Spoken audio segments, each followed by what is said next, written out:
What's up, jobbers? It's here. It's the Jobber Knocker podcast. Of course, I'm Nestlemania, alongside a man that, well, he was off last week, and he's back now looking refreshed. Could possibly be the answer here. I don't know. JC, great to have you back, JC. You know what, Nestlemania? My yearly vacation away from you is always probably the most wonderful week of the year, but the second greatest week of the year is coming back. So here I am. This is more clothes than I've worn in like a week and a half, but I had to bring my hat back with me, throw on the shades because I'm not quite ready for the real world. I've worked the last 2 days. It's been kind of tough, but hey, I got another trip tomorrow. So, I mean, honestly, could your life get any easier? I would Summer just say, of JC, baby. This is what happens when you cover a team who plays 9 months a year. The other 3 months, you got to get it all in, baby. It's the summer of JC. I mean, that's what it comes down to. But again, I have to give shout out to our boy Ray Ray. I think he did a great job, a suitable replacement. I think he is. I'm curious how you felt about being replaced by the boy, the sunshine man, Ray Ray. Oh, it was great. I listened to it, I think, on Friday, and I was laid on the hammock having a drink. You kind of were putting me to sleep, but every time I started to fade, he woke me up with a great take. But his AEW stuff at the end, I know, we have a lot of fun shitting on AEW for various things, but good God Almighty, if you haven't listened to Ray Ray rant on AEW, whoo! I mean, he's a little out of line with a lot of it, but you know what? Hey, he's loyal to the E, baby. He's got to take a stand, and some people take a stand, and he did. I believe he did. And again, it was great content. I really appreciated it. And but anyway, we can talk here and wax poetic, but it's time to get shine worthy, I think. Let's get right into the shine, JC. I'm curious where you started for this week of wrestling in the shine. Well, so I didn't miss any NXT or AEW. I rewatched all those, but I skipped the Raw and SmackDown that I wasn't here. I just listened to you guys. But since we are recording on a Wednesday, happy birthday, Mrs. Nestle, by the way, as well as Mandy Rose, my wife, who had a birthday also on Monday. So we kind of had the back-to-back. So Wednesday had to work, but we're going to start always in the shine. Obviously, Mandy Rose, she's a stud. We love her. But being able on a Wednesday, I want to start with NXT because, I watched everything yesterday because I drove home, or Monday morning I drove home. I watched everything Monday, crammed it in, fucking miserable by the end. But I started with NXT. It was a good start. And then obviously last night we had the newest episode. So the last couple weeks has been all about one woman, Nestlemania, and that is the one and only Cora Jade. I did not think this heel turn would come this quickly, but by God, I love it. And I love the story. I thought last night was by far her best promo by infinity on NXT. She's much more comfortable as a heel. She has the look of a heel. She has the facials of a heel. She bites her lip like a heel. She acts like a heel. She seems like a heel. So it's just a perfect fit. And the story makes so much sense because everything she said in that promo, Nestlemania, was 100% on the money. Cora Jade was the darling of NXT. She was the one we were projecting to beat Mandy someday. I think you picked her to beat Mandy twice, and obviously it didn't happen because the measuring stick for a reason. But it was like, she was our darling. She's the future of the company. Natty came down, called her the future of the company.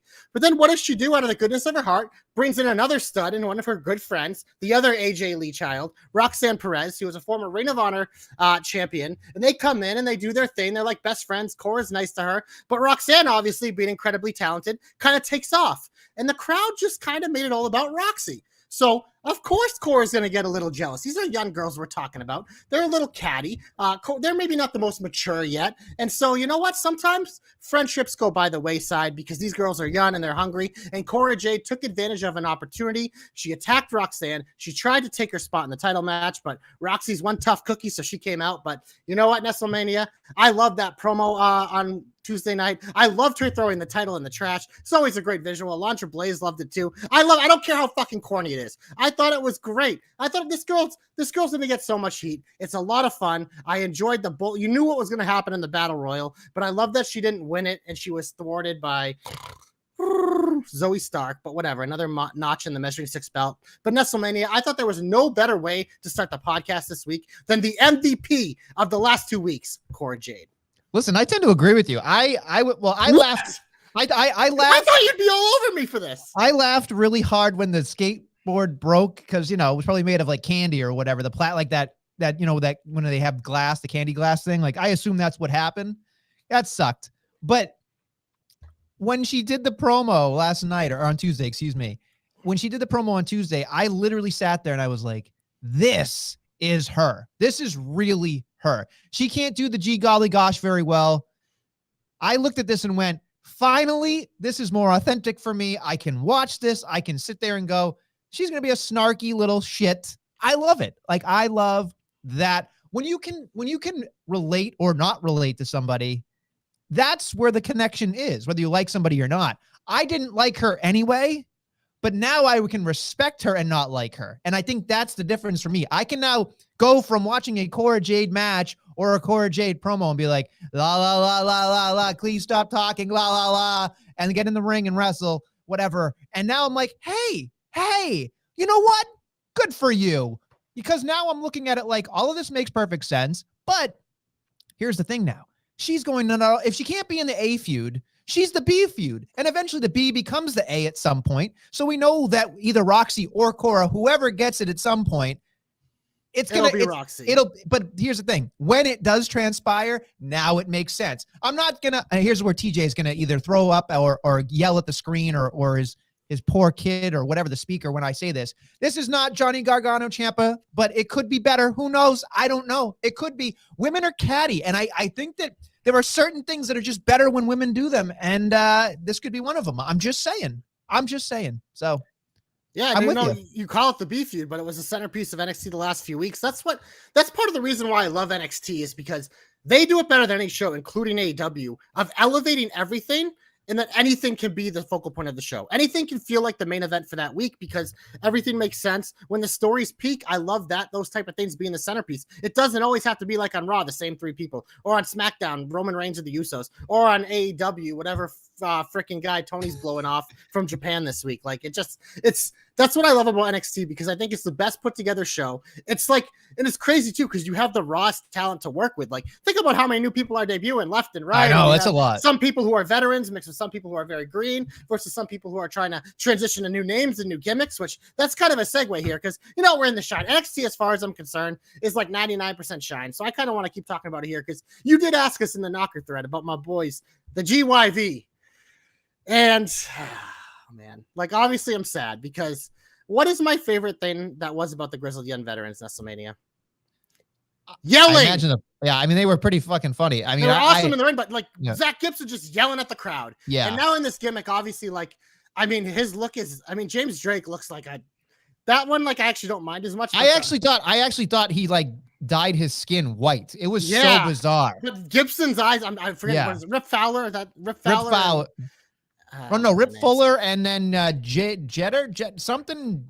I'll look it up, but continue. But Rip Fowler is definitely Gibson, but his eyes, I was like, what the hell? So you know what? It's one of those things where I was worried about them after they had lost for the 1,000th time that this could be it for them in WWE. They've been here several years. They did everything in the UK. They're trying to transition them here. It hasn't happened for them yet. So my concern was that this might be it for them. They might be moving on at some point. I don't know what their contract status is, but you kind of see it in WWE. You get your chances, and if you don't get it, you either get called up or let go. And I thought it was nice that at least they like these guys enough that they're going to give them another chance somewhere else. And that's what NXT's kind of been about lately, because with all the name changes, it kind of made it that way. But you know what? The Gacy thing is fucking weird. I'm not the biggest fan of it, but the reason why I'm okay with it is because WWE is still showing faith in my boys. And now that we can see their faces again and we can get back to them just doing what they do best, which is wrestle, like, I think they can make it work. They aren't going to be part of this, what is it called? Schism forever. Schism. And now suddenly Cameron Grimes could be in it, which is like a whole nother thing. But it's imagine if Cameron Grimes shaves his beard. Holy good goddamn. Yeah, because they got he shaves his chest. He cut everything down already, but oh my god, that would be. He could be a hairless cat. Oh man, that'd be crazy. Oh, I know it'd be ugly, but it is what it is. But the Schism would then have like 4 of the best wrestlers in the whole freaking company at that point. So you know what? It's one of those things. Like, as weird as it is, like I can't hate it because at least they're getting an opportunity. Listen, so I knew from weeks ago you said that's the great Grizzled Young Vets, and I was like, oh, I didn't even know that, and I'm glad you brought it to my attention. And then when I saw this promo, I went, oh no.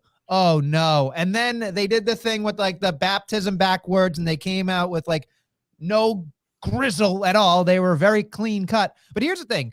Now I got the names. It's Jagger Reed and Rip Fowler. You were correct on the second one. But here's the thing. When I look at this, I'm a homer for different reasons for these guys, but I will say this much. There is a very good chance this works. I believe it could work in a way.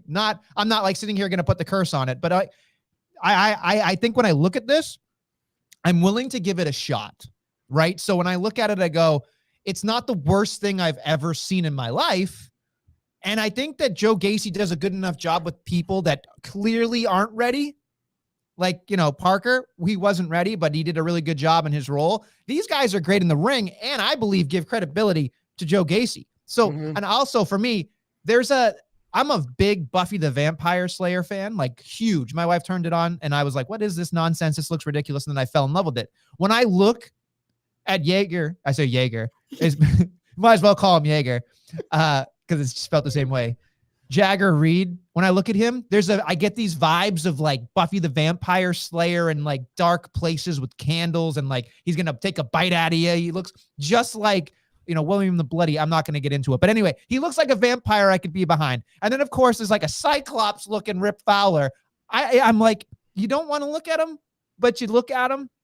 So I'm interested in, and if you look at it, I like color palette too. You got the guy in all white, the guy in all black, the guy in gray that brings it together. There's all shades here. I think that's an underlying tone when I look at it. It's just like, there's no right, there's no wrong. There's only one way through the schism and the dyad.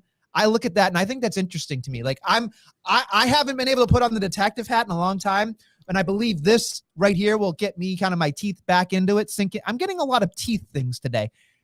I'm getting sunk back into it, and I'm interested because there's a lot in NXT that has a lot of mystery, and I like that. Yeah, no, for sure. It's like it's NXT, like literally, like they just throw shit against the wall, and a lot of it sticks. So we can move on from NXT unless there's other things you want to hit on. But I just wanted to start there today.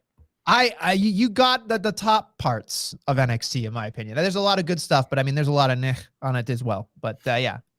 Let's get into Shine Time. Yeah. All right. So I'm looking at Raw and SmackDown this week. And obviously, I'm kind of working from the last 2 weeks. I obviously didn't watch the week before. But I will say, for the first time ever, Nestlemania, the recaps that they do a million times were very helpful for me because I did not need to go back. Because all the recaps, it showed me the entire episode from the week before in a more condensed form. So you know what? Maybe that's the move, is to just watch Raw and SmackDown every other week. Because then suddenly the recaps, like, they're helpful. So I'll say that. But I will say, the thing I'm most into now, because I think, I heard you kind of say like you weren't really excited for the SummerSlam card. Like I actually pretty much am. And because I think there's a lot of really fun matches on it. But for me, once again, this fucking guy, Pat McAfee and King, and I almost called him King Corbin. Jesus.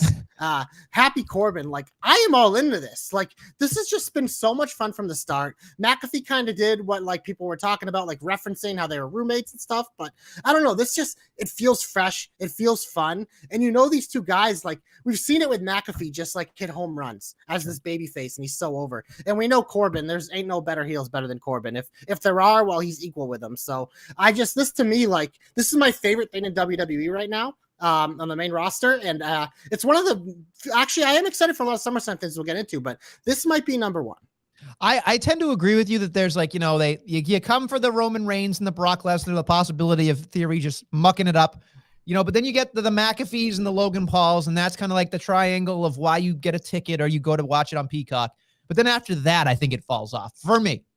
I think there's a triangle of entertainment, those three things I just said, and there's like a pyramid scheme of like, I tend to got your disagree. money. But that's I tend to disagree because I will say, like, the Becky Bianca story, this is the full circle. Like, if Bianca beats Becky in like 15 seconds, that'd be perfect. I don't know if they'll do it, but at least like that to me, that's why that's intriguing. And then I look at Liv and Rousey and I'm like, how the fuck does Liv beat Rousey this time? Like, I want it to happen, but to me, like, so that makes the two women's title matches very intriguing. And then we're going to talk about the special guest thing in the tag match. Like, how many times do we have to say it? They could run Prophet Usos every pay-per-view and it'd still be the best match in every pay-per-view. So to me, this card is pretty stacked. Honestly, the weakest part of the card for me is the fucking main event. Even though that match is going to be awesome, I just don't give a fuck. Fuck. Fuck. Fuck. Yeah. I look, I mean, we can be on both sides. We can be on different sides, but look, I think this is a lackluster SummerSlam. And like I said last week, I think they're building towards Castle. Personally, I think Castle's going to be. They had nothing for Castle yet. No, just Castle, wait. They're saving all the bullets. They're saving all the bullets. Hold on. Boom. They're saving them. You're talking about fucking bullets. It doesn't get bigger than Reigns Lesnar. It doesn't get bigger than not in the UK, baby. Having McAfee and Logan Paul wrestle. It doesn't get Becky and Bianca top two women on Raw. On SmackDown, Liv the Darling versus the fucking Ronda Rousey. Are you kidding me? Profits Usos, best two tag teams they have, and then Lashley Theory, the young up and coming star against like the hottest babyface male right now that we've seen, like, which is crazy. Are you kidding me? This card is fucking loaded. They are built to a great SummerSlam. If you're looking at Castle, then you must just want to suck on Drew McIntyre's nutsacks when he fucking loses to Roman Reigns. Are you done? No, I'm going all day. I got 2 weeks of vigor, baby. I will say, hey, for a guy that got off vacation, you seem awfully just tense. Do I do this to you? Saving all my energy for you, baby. I love you for that. I really do. I love it. I love it. I love it. I love it. So look, let's move on to something else that I thought was, well, relatively fun anyway. I had a good, yeah. I don't know what to say, but I actually really enjoyed Mysterio versus Priest. I thought that was cool. Again, I'm headed more in the storyline right here. They made a joke about Dominic joining, and then Dominic, because they're beating up his daddy. He said he was going to join, and then they've like, we knew you weren't in the right frame of mind, and then they just knocked him out. And next week is Rey Mysterio's 20th anniversary. I assume Edge will come back or come back at SummerSlam or one of these 2 weeks. Save the day, whatever. Yeah, they got the tag match book next week, Mysterios versus Judgment Day. But I'll be honest, because like, I love Finn Balor and everything, but like this has gone, since the last time we talked about it, this has gone way down for me. Part of it, the Rhea thing, it just like kind of killed the momentum I thought of them. But I thought this week, I don't know. It just, in terms of looking at Raw, I thought this kind of fell into the category of like most of the I really liked it only because when I watched it, I went, this is one of the, like, here's the wrestling's good. The wrestling, and I think that's what it comes down to is when I can really watch a good wrestling match, like a Finn Balor versus Mysterio, Finn Balor versus anybody really, or, Damian Priest really showed up, I thought, against Mysterio. I think Mysterio and Priest have like, the good, big versus little is probably the best way to say it. When those happen, the Baron Corbins of the world, they're good matches, and Rey Mysterio can work with pretty much anybody, but the bigger guys always work great with Rey. So I was in on this match, and like I said, there's a thread here. There's a needle that's going to be happening, and I think like I at least want to see where it goes. So I don't necessarily discard it. And like I said, it was surrounded by good wrestling. So you know what? Instead of some nonsense, it made sense. So I was happy to see it, and I think it was pretty good. But you didn't like it. That's okay. What else you got in the shine, pal? So for me, I really enjoyed the Theory AJ back and forth because we've kind of talked about the AJ thing of this, him like kind of like floating around. Like the club thing was fun with living Finn and like whatever, like that was good. And he obviously had the feud with Edge, but for the most part, AJ's just been kind of floating around, kind of hanging out with the Miz doing things. But it was nice to see AJ. I felt like his Theory promo part of this is great. Like I can't get enough of this kid. Every time I see him, I think he's better and better. Like this kid really could be the face for the next 15 years if he doesn't get himself into trouble. But I just like that AJ, like we haven't really had a good AJ promo besides the corniness in a while. And it was just like, AJ's never going to be like an elite promo, but it's one of those things when you match him with a good heel, I kind of enjoyed it. And then obviously we got the match too, which, that for some reason, like, Theory's got like 5 feuds going at once. He's feuding with Lashley, he's feuding with Ziggler, he's feuding with Brock, he's feuding with Roman, he's feuding with everyone because he's fucking Theory. He has a target on his back. But I actually, there was something about this when I'm looking at Raw. This might have been my favorite part of Raw this week, was just like the promo back and forth. It felt fun. And a lot of it's because of Theory, but I thought AJ did well too. I did like it. I just think that what the ending result makes me always leave a bad taste in my mouth with count out. It's like, You and there's a lot of things on Raw specifically, but there are SmackDown too, where it's like DQ, count out. And I get it. We're saving it for something else, or somebody has to get involved to make something a tag match and do a 6-man tag or whatever. Like, I get that. But to me, that's lazy. Personally, like I don't want to. If I didn't do the podcast, if I didn't have people to talk to about wrestling, I would just shut it off. I would just be like, you don't care about me. You don't care about anything. You want to get to the next big ticket, and that's fine. But it does bother me. But again, Theory's doing a great job. I think they're surrounding him with the Lashleys and the AJs and the Zigglers to line him up for when he does become the champion. So he because we always joke, Dolph Ziggler's like the first one in line every time to get a good old tomato can win, as we say here on the Jobber Knocker. He makes everyone look good, man. Yeah, that's super kick. I don't know if it was this week or on SmackDown or whenever it was. I can't keep track because, like I said, I crammed all the wrestling into one day. But like that fucking that sound. There's just something about it. It always makes me appreciate Ziggler, like because he's Ziggler. We take him for granted a lot, but man, it's some of his shit is just so good. It is so smooth, baby. But he knows he's good, and that's the problem. He knows he's good. He's that damn good, man. He's that damn good. Mr. Steal Your Girl. Anything else that you liked in Shine where they were?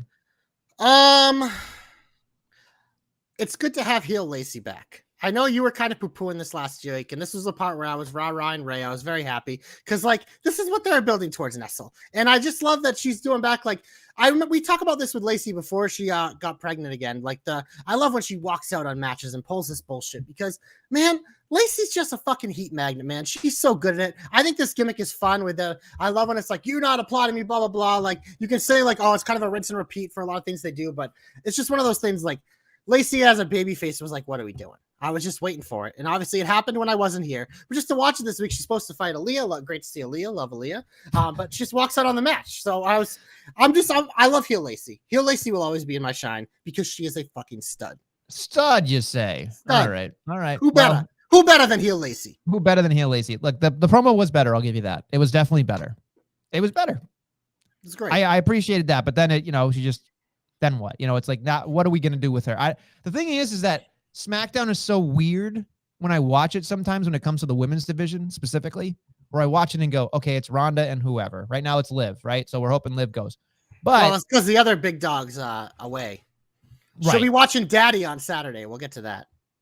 Right, sure. And then I'm looking at it going, put that Stoop comment on screen. Let me see it. I'm not giving Stoop. Fine, I'll give him. There we go. Heel Lacey rules. Facts. I'm starting to believe if I'm on an island with Guthrie, you may be on an island with Stoop. I don't know if that's better or worse. I'm just saying it is. If you're on an island with Guthrie, if the two of you are together, it's the wrong side. I think we're right most of the time. I think we are. No. I think Guthrie and I are right most of the time. God. We take chances. We make mistakes. It's okay. The only thing Guthrie might be right about is Veer. So I don't know. We can talk about that later if you really want to. But anyway, since I wanted to ask you, do we have real hopes or are we going to play the game? We're playing the game in the hope. Yeah. Okay, so I can waste a hope here.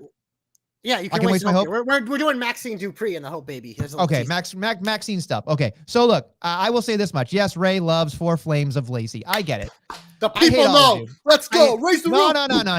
No. Anybody in the chat feeling like Lacey's? All right. Anyway, so I'm gonna switch gears now, so we can talk about something else. I personally loved this entire thing backstage. It's as our boy Wes says, our weekly Gunther in the Shine update. So I really love the promo here where they kind of get sitting there and they showed what was happening. And it was just great stuff of like, we don't lose ever. And it was just like, oh God. And then he slapped chopped the shit out of him. And I went, God damn. Like, I know that like you can get away with it on TV because of wrestling and stuff. But all I could think about was, God, he's going to like, not every once in a while, but now you've got that like mental picture of when somebody fucks up, what's going to happen.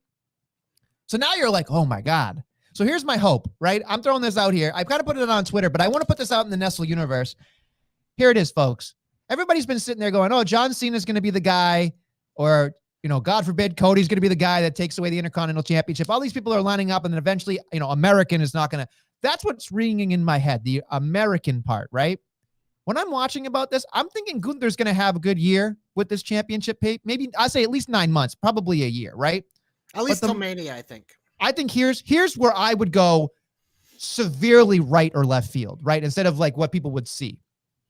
I would think over time that we get a babyface Ludwig.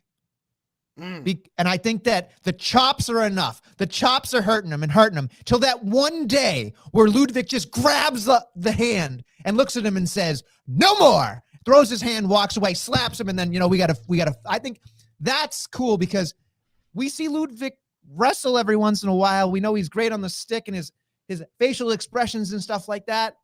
But there's something there with him where I think like we all know Gunther's Gunther, right? We all know that it's going to work. We're kind of iffy on what's going to happen with a baby face or a heel Ludwig. But I think him standing up to finally, like, because if someone abuses you in any way, I think like that's the story, right? You stand up to your bully and you do something about it. So even if he loses, that'd be okay with me. But if he won, oh my God, even if for a second I would be in on that. I think there's something about Ludwig when I look at him. He's pretty, but he's dangerous. He's very pretty.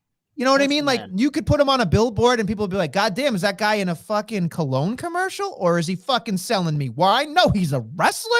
Get the fuck out of here with that shit. You know what I mean? Like that. He's a good looking man, but again, he's not Roman Reigns pretty, but he's fucking close. You know what I mean? So I'm in on it. I just blew my, my big hope, if you will.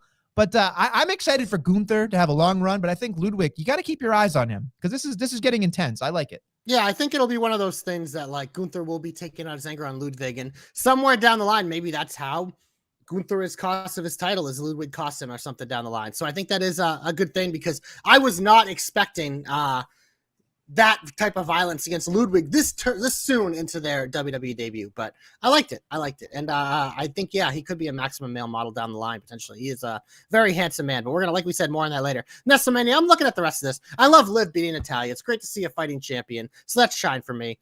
But that was a shitty fucking match, but whatever. It happened. It was great. Liv. It was a shitty match. I love Liv. That was a botch-o-mania, baby. Botch. Yeah, well, you're a botch-o-mania, but should we go to the heat? Let's get on my heat, will we? Get him off my TV, get him off my TV, get him off my TV. There's plenty I could get into here. I don't know where you want to start or if you want me to start, but I would like to start actually because I think that Titus O'Neil starting Raw to cover up whatever bad karma is coming anybody's way in the WWE felt super forced, felt like what the hell are we watching here? And all I could think about was, God damn it. God fucking damn it. Why is poor? Like anytime there's something bad in the WWE lately, it seems like it really does seem like, you know, we're going to put poor Titus O'Neil out there to cover up anything bad in the WWE. Just saying that. Yeah. I'm going to bring up Mike Giardi, friend of JC's here, saying I'm not sure if Josh should be allowed outside the house anymore. You can't. Well, you're right, because I have my shirt on. So, Giardi, this is my look when I'm up in Maine. The shirt is off. I normally don't have the headphones. That's why the hat kind of is sitting high. But, hey, you know what? This is a great look. How do you not like this look? Come on. I'm a fashionista. You look like a defunct landscape artist. Like, well, you know what I mean? You're a weed whacker away from looking ridiculous, even more than you do. The hat can't really go on like it's supposed to because of the damn headphones. But you know what? I'm just trying to the light's a little strong. This indoor lighting. I'm not used to being inside. So, you know, I'm just pumped you already said something about you. This is great. He's a clown. If he can come in every week and just make fun of you, I would let him do it. I know. Normally people come in and rattle you, but not. I know. This is great. This is wonderful. This is a great look. If I should be, this is what I should submit as my maximum male model. Like just this look, I'd win. You know, I got the Bosses Make Bank shirt. You know, I got as much as tan as I'm ever going to get. I was going to say, where's the tan start and end for you? Is it the arm or the shoulder? Well, my chest and belly is actually like has a little bit more color. I'm not pasty, you know, so. Stoop coming to your rescue saying this outfit is fire. Yeah. Oh my God. Look at this. I love this. Guthrie, please tell me about the outfit. For the love of God, Guthrie, do something about this. I got to tag in Guthrie's Guthrie. too busy talking about fucking Veer. That's all he cares about. And so look, here's where were we talking? Are we talking about? You're talking about Titus, and Ray brings up a good point. He's a hometown boy, so they wanted to bring him out for that, and they just did that like WWE is for everyone, you know. It's cover up their racism, misogyny, and everything else. Whatever. It was.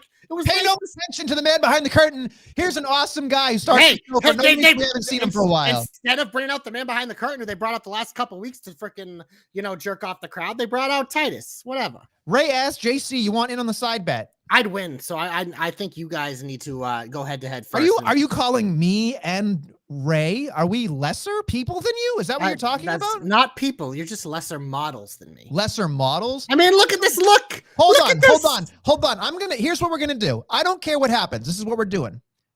Ray, I have a bet with you. That's fine. Ray and Nestlemania have the bet, but I want JC to send in his maximum male model shot, or here's what we do. We put all 3 shots up at the same time. We do a poll, see who wins. Who's more maximum? Okay?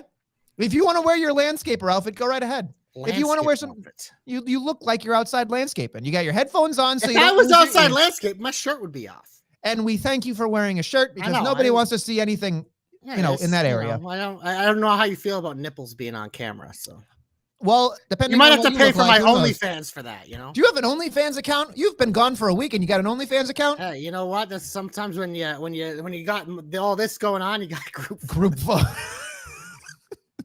Oh my! Ray goodness. said group photo. Oh my god. Oh my god. Oh.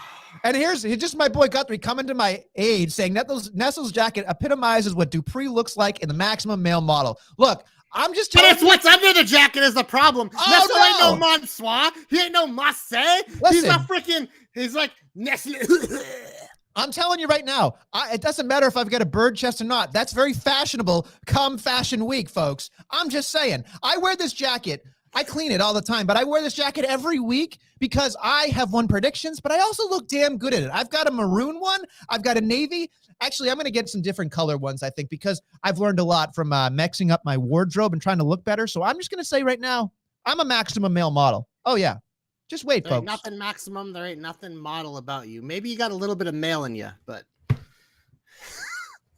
Speaking of mail, should we mail in the heat? Like, it feels like we... All right, can I just do quick stuff then if you don't want to do the rest of it? I'll stop you because I have a few things, but all right, here we go. First off, Natty and Liv just plain fucking bad. That is shine. Nope, that's not. Nope. She moved some fucking moves. Terrible, fucking awful. The New Day is Vikings. Nice. That was horrible. That was bad. That was really fucking bad. I guess the whole thing and then of course Shanky and Jinder get involved. They're baby faces, are they not? Let's just dance, everybody. No. That to me was the only redeeming part. Is when I saw it, I'm like, Jinder as a baby face. Am I in?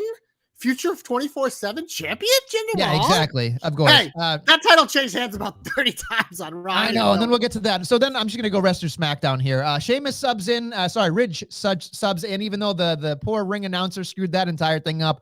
To another thing, we're headed to somewhere. Madcap versus Theory, DQ. Nobody cares. Moving on, right? And then we get to the Angelo Dawkins nonsense with the whatever it is, what it is with Jimmy Uso.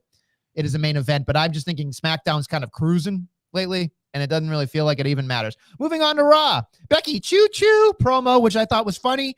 And of course, we get into the Mella Belair rerun again. Decent First time I saw it.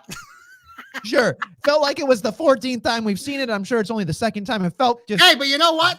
Shout out to Ray. You're like, it's going to be a triple threat. No, it's not, Nestlemania. Okay. Because the story is Becky Bianca one-on-one. This is the finish of Bianca's redemption story. So you were dead, Ron. Kudos, Ray.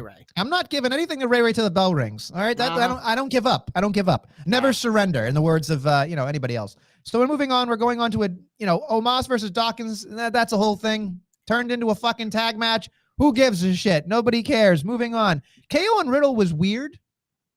Obviously weird. It was weird. It was just like, I like KO. I like Riddle. It was just odd. It was an odd. KO and like Ezekiel, is that thing just not happening now? Like, I don't know. Because they're kind of like, because Ezekiel's been kind of messing around with Seth, but Riddle and Seth are the feud. So I don't know. Sure. This was a weird one to me. Sure. And then we're moving on to, we already talked about, of course, Judgment Day.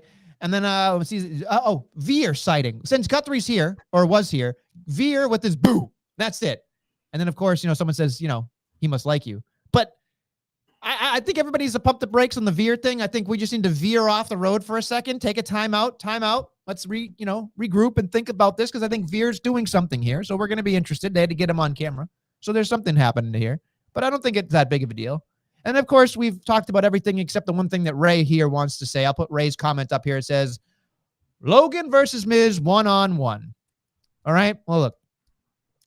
Ray, again, I'm not going to say anything to you because it still hasn't happened. Next week, he's hosting his own version of Miz TV, where, of course, Ciampa attacked him on Monday. And, of course, maybe they attack him again. AJ Styles comes in and they make it a tag match. So, I'm not apologizing. AJ Styles is far from this now. AJ Styles is not doing anything for SmackDown or Raw or anything on He just anything. had a great segment of the week with Theory. But you're not going to put him on SummerSlam? I think that's a disservice to AJ Styles.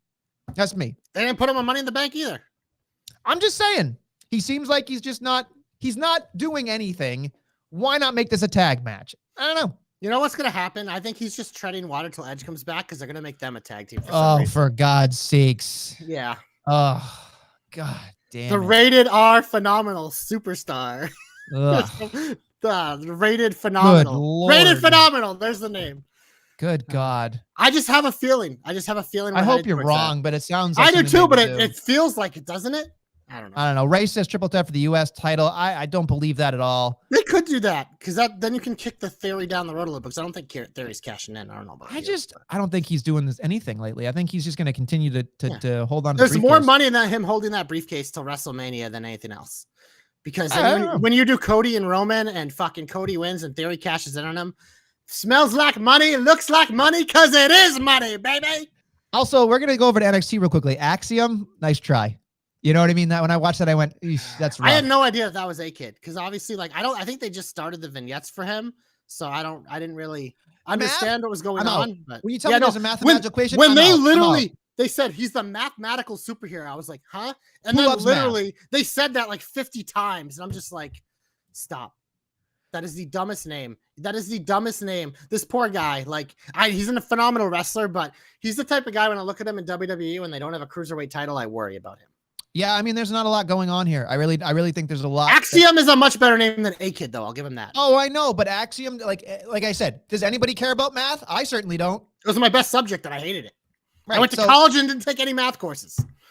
It shows, but that's okay. I'm a math whiz, bro. Are you really? Yeah. Look at me. Do my finances. Yeah. Look at me. The only thing right now you're going to be doing is my landscaping. Look at that outfit. I would. Nestlemania, if landscaping paid big, I'd do that for a living. It's nothing like being outside riding on a John Deere. Whacking some weeds, cutting some trees, trimming some bushes. That shit's fun. I do love doing that. I do a lot of that trimming bushes, you say? I love trimming bushes. Brought to you by Manscaped. Yeah, exactly. Landscape to Manscaped. There you go. So let's get into the Hope. I think this is JC wanted to do something fun today, so we're gonna let JC take over the reins on the Hope here. So glorious, always in the Hope. I fucked that up, but who gives a fuck? I'm a little rusty. I've been on vacation. So Maxine Dupree is a thing. She's coming next week along with, I think, what is it, their beachwear collection or something? Yes. So there's been a lot of fervor on Twitter of who's going to be Maxine. There's a long list of players. So I just kind of want to run through some names here in Nestlemania and kind of see how we feel about it. So the one that every single person in the world is linking as Maxine Dupree is Ginny from NXT UK. I believe she's either dating or married to Gunther. So this one could make a lot of sense in terms of she's been with NXT a long time. She's kind of like a fashion gimmick over there. And her hubby is over here in the United States full time. So it makes sense for her to be on his show. So Nestlemania, I personally don't think it will be Ginny, but I'm curious your take.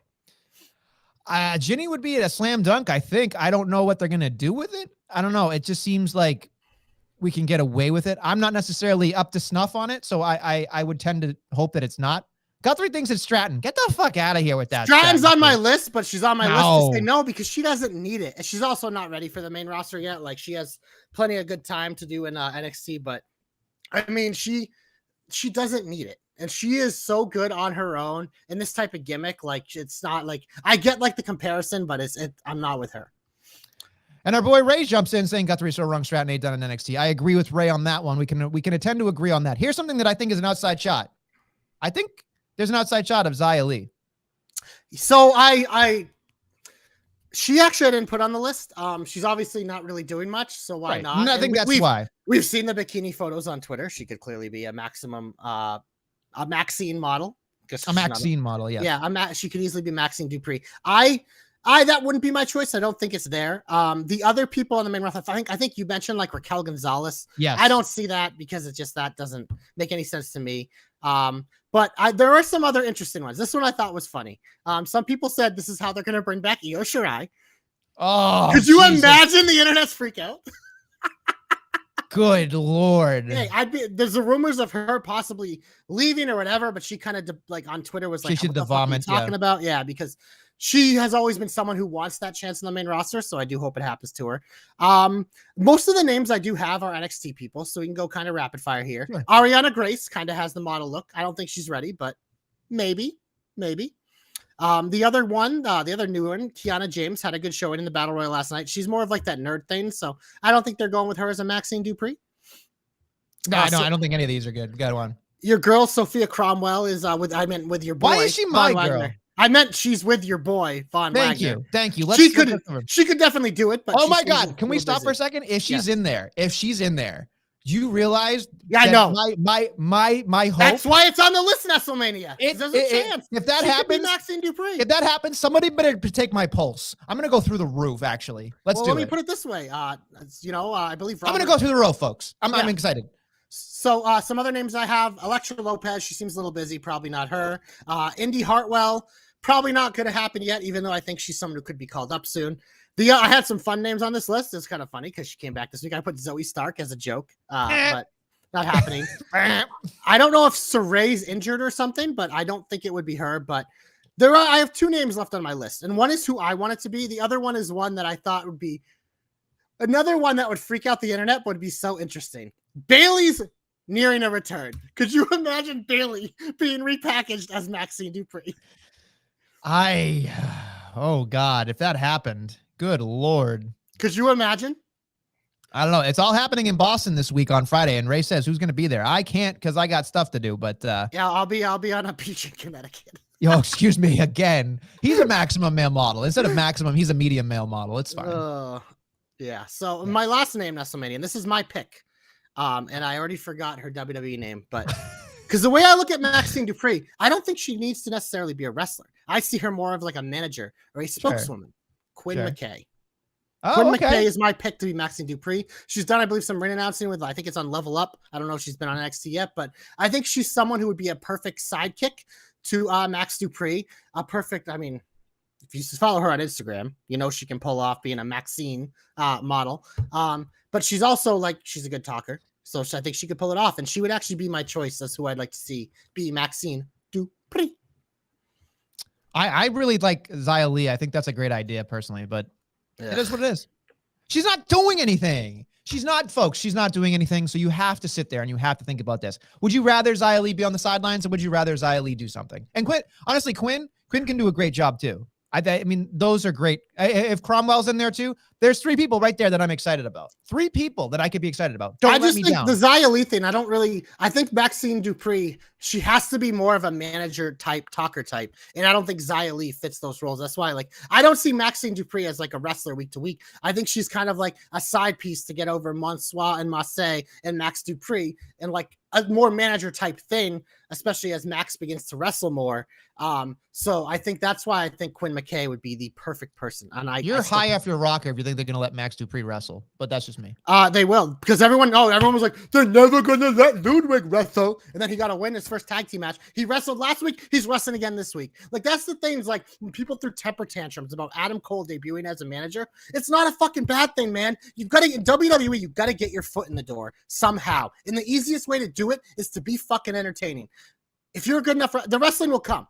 That's the thing is we know Ludwig's one of the best wrestlers on the roster, but to make him interesting, to get his foot in the door in the main roster, he started as a manager to the guy who's a fucking main event talent down the line. So that's what they're doing here with Max Dupree / LA Knight / Eli Drake. It's just, that's how they're getting him in here. Because his wheelhouse is entertainment, but he will transition to a wrestler at some point. For now, it's all about Monsois and Massey.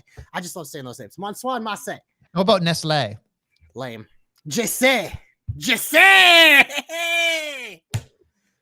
And then there's Ray.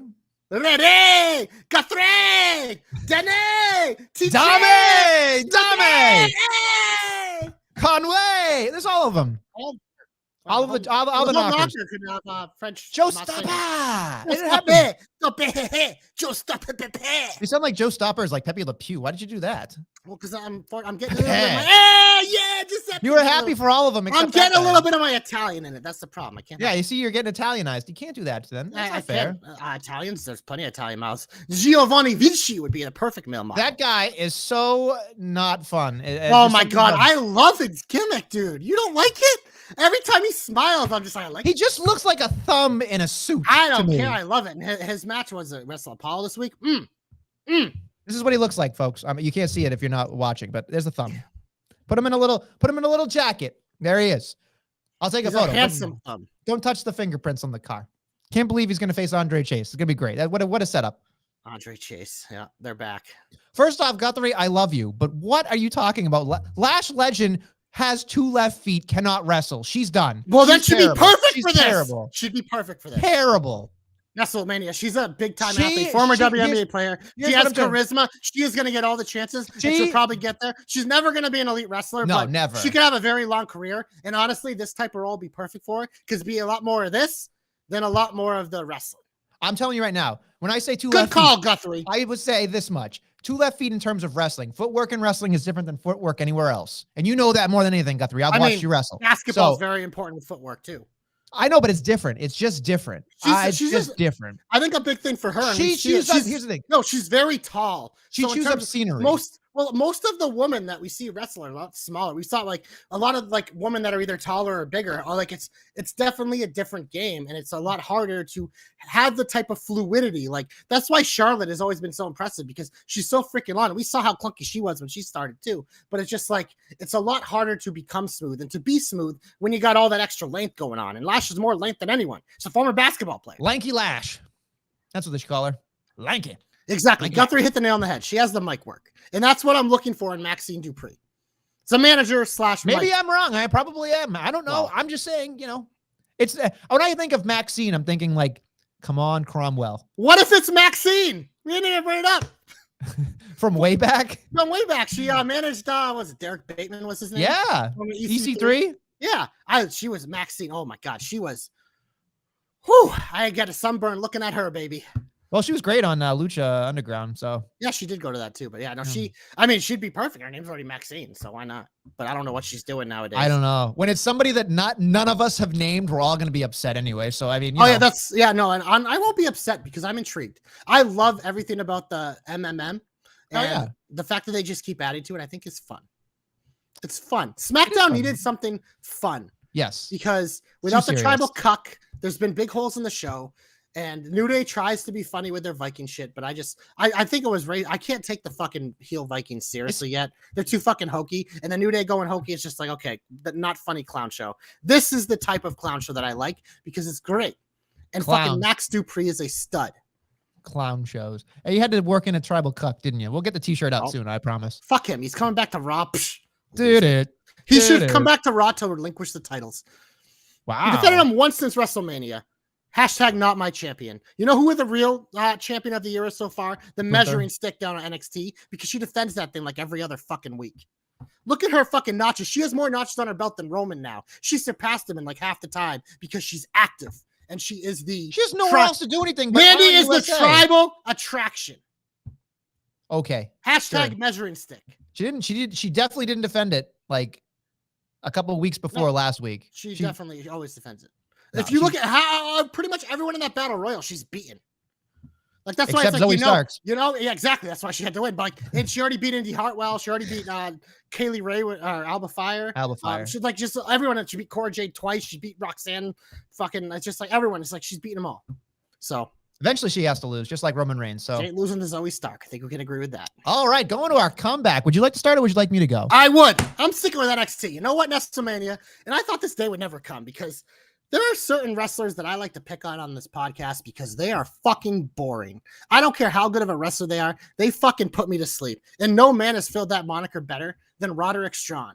But Nestlemania, the last month and a half, ever since Malcolm Bivens has left WWE and kind of forced Roderick Strong, who asked for his release to kind of become the leader of this man deserves a lot of credit because he could have just taken his ball and gone home like a lot of people ask for their release, don't get their way, cry and pout and try to sandbag people. And no. This guy has fucking elevated not only his game, but everyone around him. Diamond Mine, fucking wet fart when they started. But you know what? The last month, it's made me care. Obviously, you've talked about it. Julius Creed is clearly the stud of this group. And we've seen him kind of become the leader, where Brutus is just big, oafy, younger brother. He's Otis. Around. He's Otis. And then we love Ivy Nile, and I love that Tatum Paxley's getting back involved in. And the new guy, Jerry's still out on him, but he's like an Olympic wrestler, so he'll probably be fine. But Roderick Strong, Damon Kemp. Roderick Strong has embraced this like leader that just fucking is out. Like his character the last month is more character than he has shown in his fucking 3 to 4 years he's been in WWE. He's this whiny, annoying little bitch boy who wants his way, and like he's that heel that doesn't like. He knows what he's doing, but at the same time, he can't tell because he's like raw team, but he's fucking costing his team at every turn. Where were you? And I love exactly. Where were you? We've been back here for whatever. It's just like there's something like, oh my god, Roderick Strong has been good. not only this week, but for like a good amount of time here. And it's been pretty much since he asked for his release. And it's just like he's going out there. I think he's made the Creeds more interesting. He's made this guy Damon Kemp, who looked generic as fuck, like whatever. But it's just like he's made me care about the Diamond Mine and all his antics and all his bullshit. Like it actually has been good. And like I said, this is a guy that I have done nothing but shit on. He was the fucking wet fart of the Undisputed Era, along with Bobby Fish. Like you want to talk about fucking lame? Put those two in a room, and you got the lame room. You know, the sign will say lame room on it because you walk in and it's nothing but lame. But you know what? I think he deserves credit. So Roderick Strong, you're getting my comeback probably for the first and only time in the history of this podcast. You just made me think of a great t-shirt. It's going to be masking tape that just says lame room. That's all it is. It's going to be great. You could fit in there too. Oh, thanks.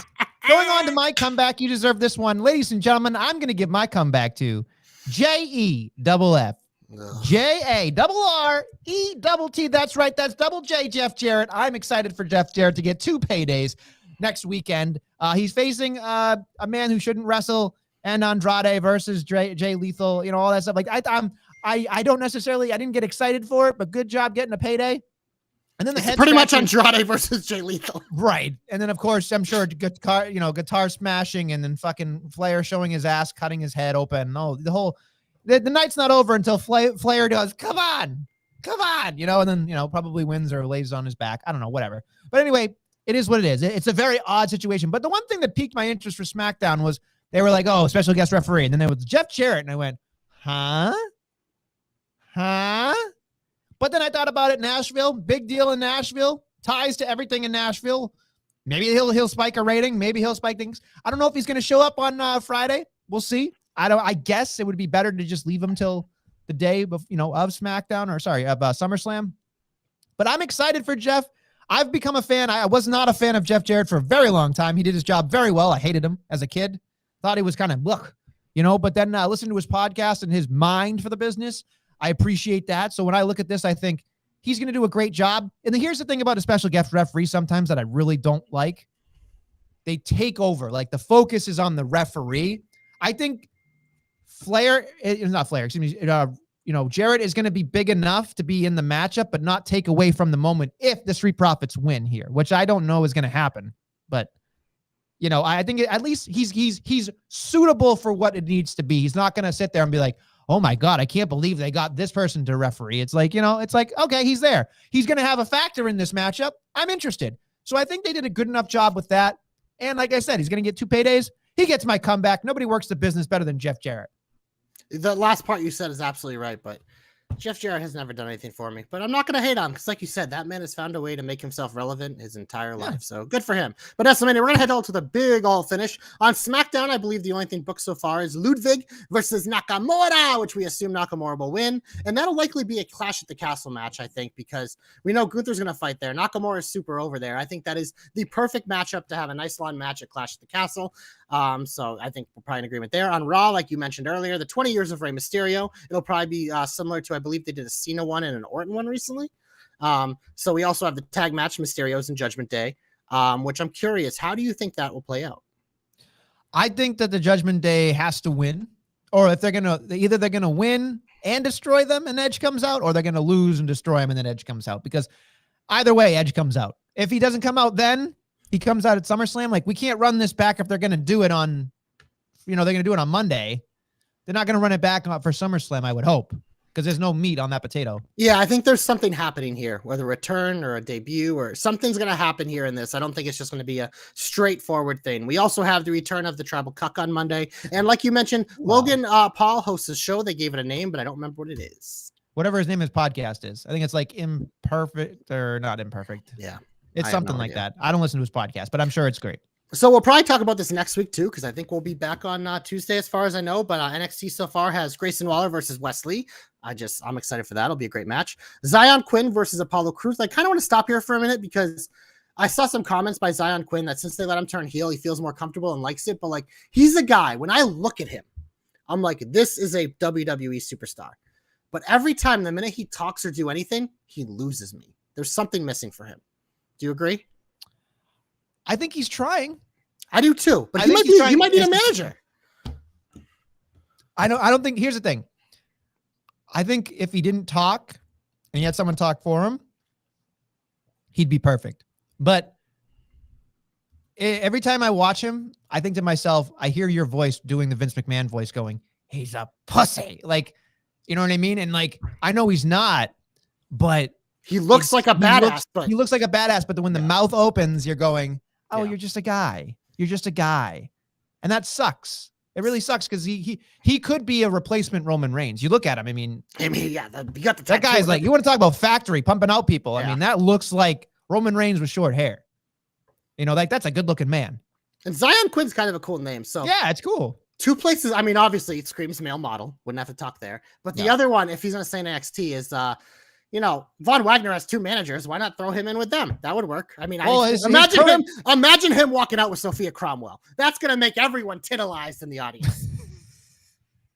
First off, do you realize that Von Wagner's original manager is still in the dumpster to this day? I don't know if they're ever going to bring him back. We'll see what happens. I hope he stays there. So I hope he fucking stays there personally, but that's just me. I'm a big fan of the dumpster spot. Like when Braun threw Kalisto in the dumpster was awesome. I think Sammy got thrown into a dumpster by someone. Like I'm all for someone getting thrown in a dumpster. And Robert Stoney's the perfect guy to get thrown in a dumpster. I think Cromwell needs to take over for the Von Wagon. That's all I'm saying. I mean, Cromwell can take over a lot of things. Also, next week, 8-man tag. I know you're not a big fan, but I'm actually excited for this because I'm loving the D'Angelo family, of course, because Tony D's the man. And I love him kind of having like, you know, the legato cucks behind him. Poor guys. And then Diamond Mine, like, this is the most interesting I've ever been in them. So this 8-man tag, as much as we think they're stupid, I think this one's going to be a fucking spot fest and a lot of fun. I think I'll sit there and think to myself, at least there's stakes, or like they make it feel like it's. It feels like it matters, right? Yeah. I can be talked into it. You know what I mean? I think that's the thing. Like when I get a random graphic with a 6-woman or a 6-man tag or an 8-man, whatever, or 8-woman, I'm just like, why? Why is it there? Why do I care? This makes no sense. It's just putting two feuds together into one match, and so that way you can have something else. But this has build. You know that there's a crap ton of bullshit going on with the Diamond Mine. We know that Tony D seems like he's got his ship shaped. Yep, ready to go, especially with our boy, you know, on the sidelines. It looks like for a little bit anyway. And he says he's gonna could be sleeping with the fishes for all we know. Who we don't know, right?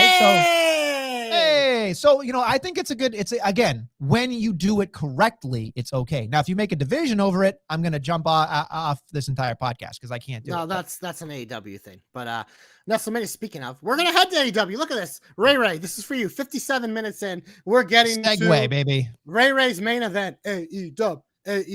I'm caught up on AEW. There's nothing better than Christian right now, in my opinion. In AEW. What a turtleneck! He brings the turtleneck. It's strong. The turtleneck is such a heel. Christian has always been a guy that just fucking gets it. I love him. Him and Luchasaurus. And for some reason, him managing Dinosaur turned to like amazing. The other thing I love in AEW is Orange Cassidy. Like, I know I was talking actually privately with our boy Dom about this because he thought this was kind of like a waste, but I actually kind of liked the Orange Cassidy Wardlow match last week because it was finally, I thought, something different for Wardlow. And now that he's a champion, I think like the expectations have raised where like we can't just have him throwing people around and doing squashes. It's time for him to evolve a little. And I think having this type of babyface match where it was like a different style for him. And I thought like when he ripped the pockets, I popped for that. It was cool. I thought this was a nice change of pace for Wardlow because he is going to need to start having longer matches now that he is a champion. He's going to get those opportunities. And I think a guy like Cassidy, who is just so entertaining with all the bullshit with the chainsaw and all the ridiculousness, like Danhausen, it's a good way to kind of like ease Wardlow in to that next step in his career. So I went back and I rewatched this again because I just thought this was fun. Like this is the vintage stuff in AEW that I appreciate. It's out of nowhere. It feels random, but there's certain guys like Orange Cassidy with like, no matter what they touch, it's fucking perfect mimosa. Love it. Do you think that the Best Friends will still be around in like 2 years? I don't know about them, but Orange Cassidy. Orange Cassidy's fine. Orange Cassidy's like they're like he's honestly like if you pull this like the top 5 AEW people, he might be on the list. He's been one of my favorites since I got exposed to him. I thought I would hate this guy, and the first time I saw him, I'm like, I get it. I get it. And so I love it for Wardlow. I love it. It makes sense.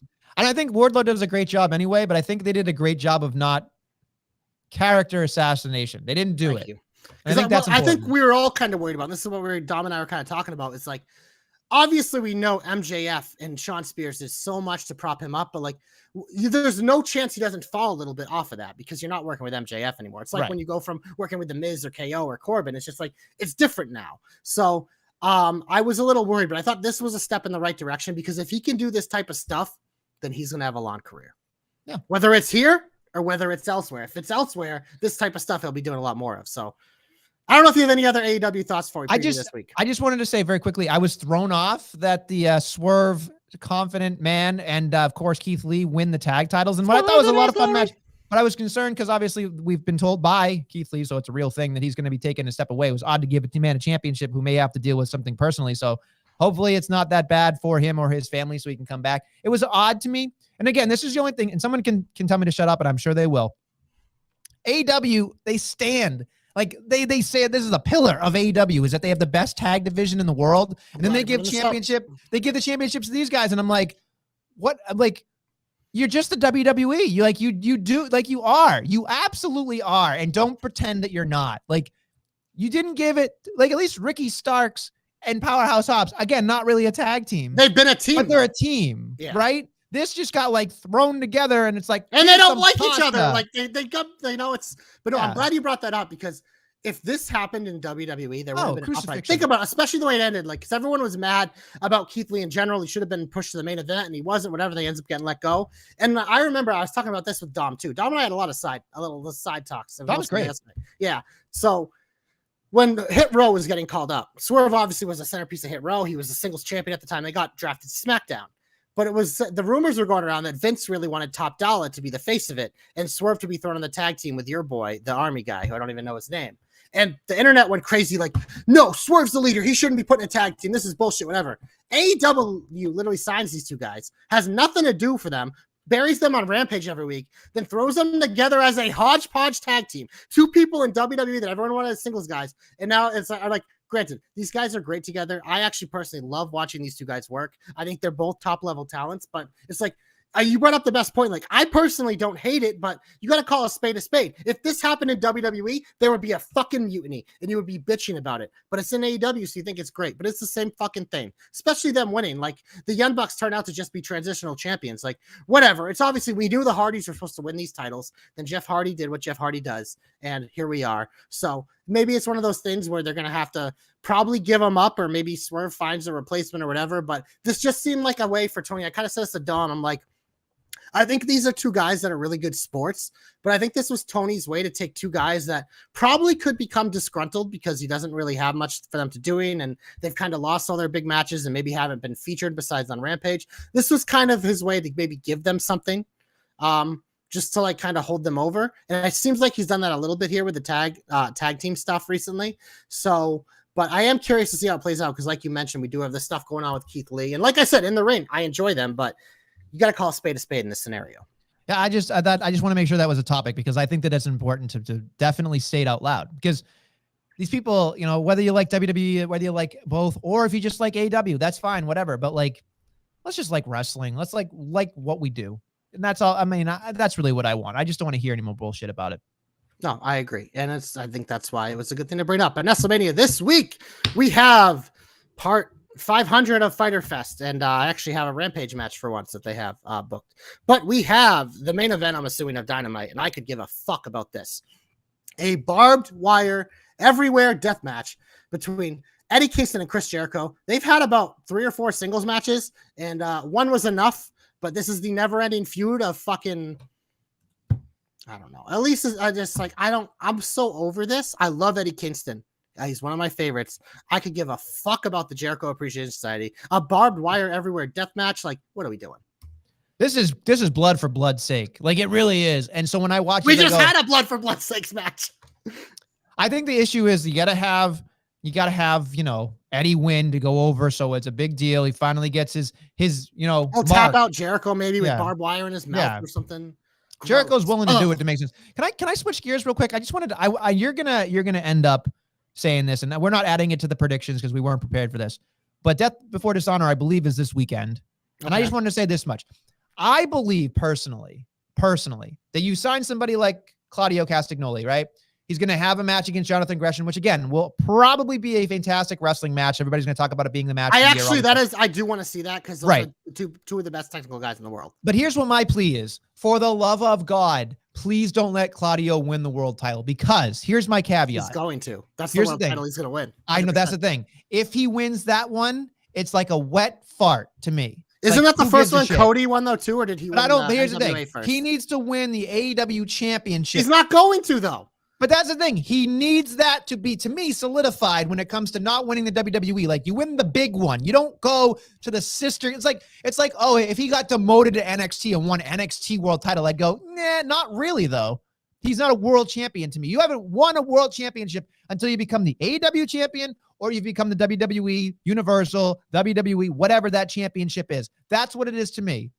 You haven't become the guy until you've done that. And I think even if he wins, great. It'll be a nice hook for people to watch Ring of Honor, but I don't want him to win. I really don't want. I mean, if he wins, whatever. I can deal with it. If it isn't now, he's going to win it at some point. Just like Samoa Joe. He got signed not to help revitalize Ring of Honor. Because Samoa Joe hasn't even been on TV. I think he's a champion. Like, I don't even know what that guy is, but I kind of see Claudio as the same thing. And like, he'll still be on AEW because he's part of the Blackpool Combat Club. But as we see, there's another Blackpool Combat guy that's a Ring of Honor champion. Who cares at this point, right? Like, who cares? I do want to see that match, though. I do care about that. Oh yeah, I want to see the match too. But again, I don't think it's a big deal if you're Ring of Honor world champion to me anymore.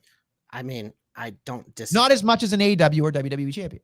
I don't disagree, but maybe we can hit on the rest of that card in a moment. But let's at least get through what comes first. And we have a tag match where Christian and Luchasaurus are going to beat the fuck out of the Varsity Blondes. Yep. We have the Best Friends who are going to get the shit beat out of them by Moxley and Yuta. We have a 6-women's tag match between the Baddies and Statlander, Athena, and you've already lost me. Willow.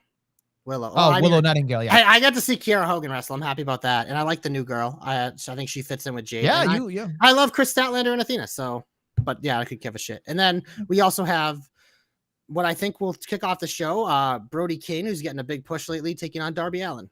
I like Darby Allin, so I mean, I like the wrestler Darby Allin anyway. So, same. And Brody King seems like Braun Strowman, just a smidge. Not really, but a smidge. It may be like super discounted, like Kmart Blue Light Special Braun Strowman. Dollar store Strowman. Brody King has done nothing to impress me yet. He really hasn't. I'm sorry, he just hasn't. I'm more excited for Malachi Black and Miro because that match will fucking rule. But then on Rampage Nestlemania, I have a Rampage match. We have Lee Moriarty taking on Dante Martin in a battle of the kids. I don't care. Wow, I actually kind of do because I like kids. I like to watch the kids grow. I believe Moriarty's great technically, but again, it's one of those things where I'm like, what? Then what? Where do we go? Where do we go from here? From there? It's up to AEW to find him a gimmick. If he was in NXT, he'd probably have a great gimmick and we'd be talking about how great he is. That's the problem I have is I tune in and I want to have, where do we go from here? That's when I look at something. I don't disagree. So moving on. I think that's all I have booked for AEW. But do you have the card up for Death Before Dishonor? I do. You want me to go for it? Let's do it, baby. Lead round. Mercedes Martinez, the champion, the women's champion of Ring of Honor, taking on Serena Deep. I would pick Deep because there's another Mercedes probably coming down the line.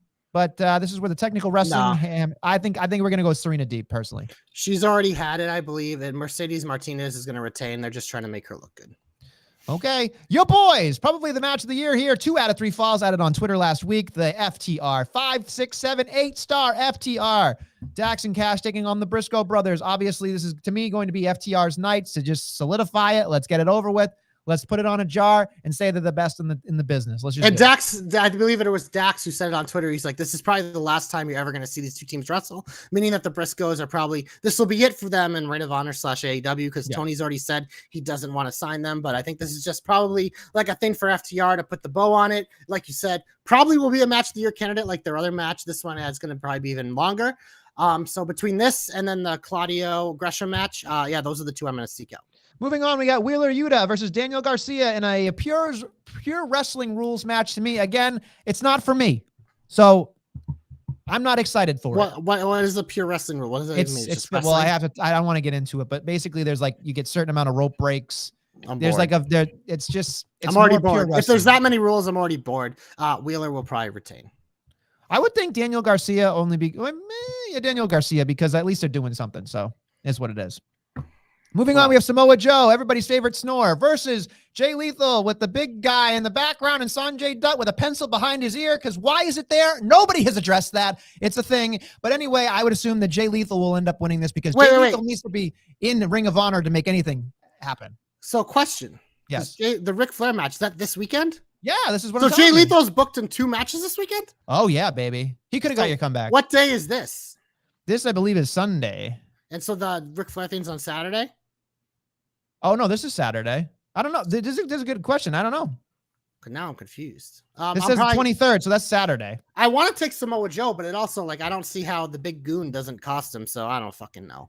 I mean, Ric Flair's thing's at 6:05. Maybe it's because they'll put that on. I have no fucking clue, man. Whatever, you know. Maybe one's pre-taped. Who knows? Who the hell knows, man? Who knows? But anyway, there you go. Whatever. And of course, I'll you pick got Samoa Joe, but your Claudios and your Greshams. Obviously, you say Claudio. I'll pick Gresham. No, I think Gresham's winning this one, but I think Claudio will get it. Like, he's going to get cost by somehow because he's part of Tully Enterprise. Which, that's the thing. I never really got it with Jonathan Gresham. He's obviously a little guy. He's jacked. He's a good wrestler. But now that he has the stable and he has Tully backing him, and he cut a heel promo, and I was like, huh, not bad. I'm in. So I think there's some legs here with him for a little bit, but I do think Claudio's going to win that thing at some point. Okay. Well, there you go. Just not now. There you go. That's pretty much everything we got here, folks. So you know what? I think we're good. It's what it is.